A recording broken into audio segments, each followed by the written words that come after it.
Greetings, YouTube. Recently, a British friend of mine posted an interesting video. In it, she made some comparisons between how America and Britain are different.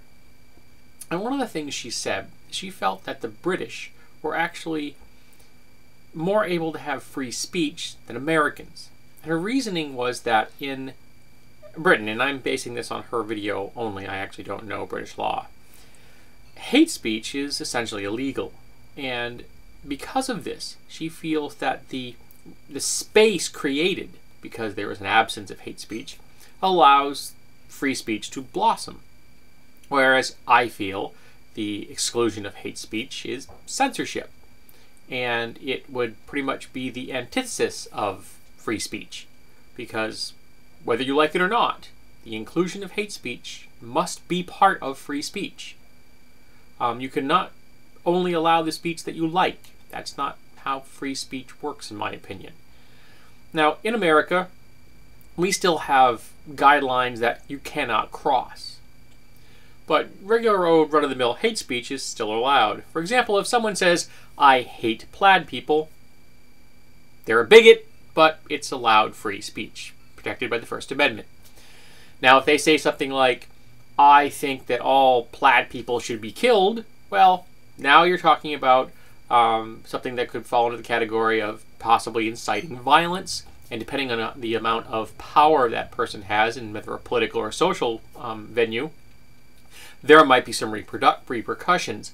But if it's the nutbag on the corner talking to his shoes that says that, no one's really going to do much about it. Now, if someone says, "John Smith is a plaid person and I want him dead," well, now that's criminal threatening. And that's a big issue. Particularly if John Smith, say, happens to be a president, because these things do happen. So there are guidelines. There are things that you cannot do even in a free speech venue. For example, the famous example is you can't stand up in a crowded theater and yell "fire," because that would cause a riot leading to possible deaths, even though there was no fire. But eliminating hate speech is not going to increase the level of free speech, in my opinion.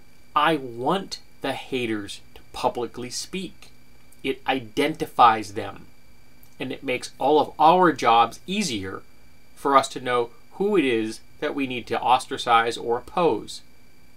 And the answer to hate speech is more good speech, not less speech.